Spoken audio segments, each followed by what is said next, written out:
And now to our London cross. Global fashion brand H&M has 161,000 employees and over 4,000 stores in 66 markets. Although they're a big powerhouse, they're also helping smaller companies to develop ideas for the fashion sector. Every year, the H&M Foundation runs the Global Change Award. This year, 3,000 applications from 130 countries entered the awards. To find out more about the 5 winners, I'm joined from our London Stock Exchange studio by Professor Rebecca Earley. Professor, thanks for joining us. I'd like to start by asking you about the awards. You're a judge on the Global Change Award. How do the awards work and what are they trying to achieve? Well, it's a global call that goes out and attracts a lot of entries, as you said. And we're looking really to promote new innovation towards sustainable solutions for the fashion industry. Now, this year, the awards had 3,000 applications from 130 countries, which is a pretty amazing response. Why did your 5 winners stand out from such a big pack? What was special about them?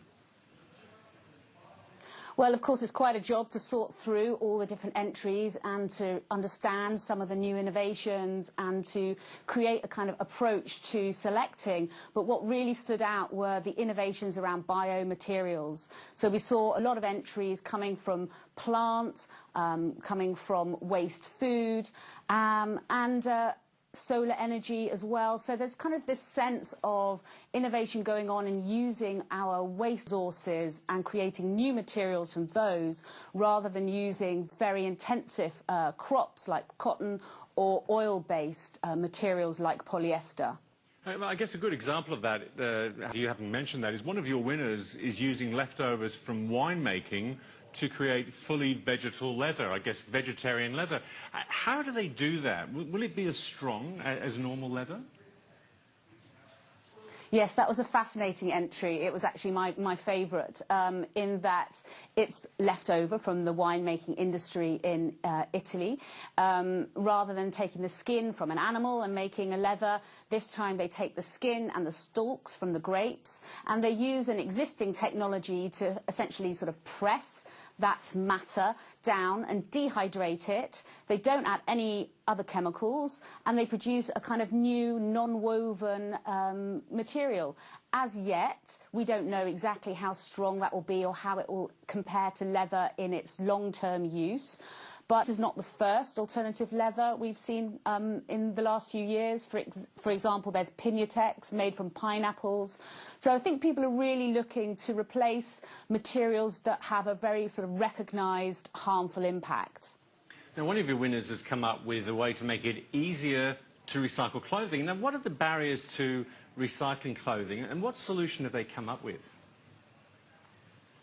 Yeah, the barriers are huge. My research team and I have been working in this area for about 20 years. It starts with the consumer. Simply getting back the goods from the consumer's sort of overstuffed closet is the first problem. Sorting it, then when it comes into the depot, very tricky. Now that we have so many blended materials, it's really difficult to identify what materials we're getting and therefore send it on the right route to repurposing and recycling. So one of the winners this year is based on RFID tagging, that's radio frequency identification. So at micro scale, this is embedded into fibres, and when those goods come back for reprocessing, a transmission goes out to tell us exactly what's in those materials. So that should make future processing of that particular fibre group much easier. Now, this award identifies new innovation that is yet to hit the market. Have any of the previous winners had commercial success with their ideas? Well, it's a great competition because it's all about supporting early innovation. So with only 1 year gone, or just over 1 year, the first winners are just beginning to see some breakthroughs. Particularly exciting was the Orange Fibre brand. They've been working with Ferragamo in Italy on a new collection of silk-like fabrics made from the leftovers from the orange juice industry. And other innovators are making great progress, like the VTT and Aalto-Chem pioneers in Finland, who are making new fibres from old and from paper waste.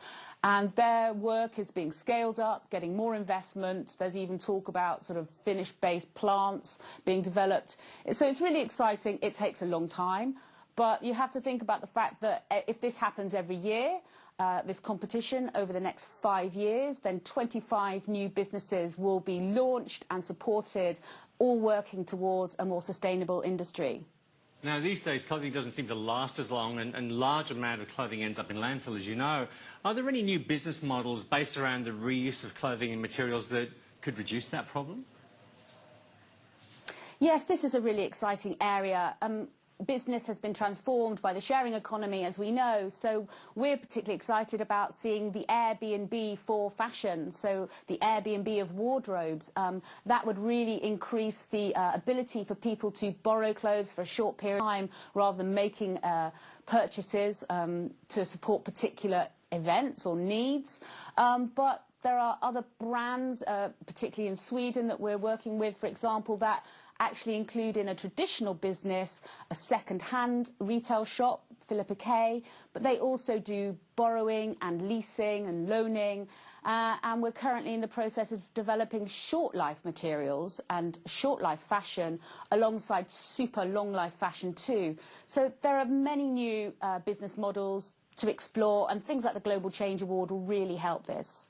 Well, Professor Earley, I have to say, having looked at the entries and the winners in that Global Change Award, it's a very, very good award, and I love the innovation it showed off. Thanks for joining us today. Appreciate your time. Thank you.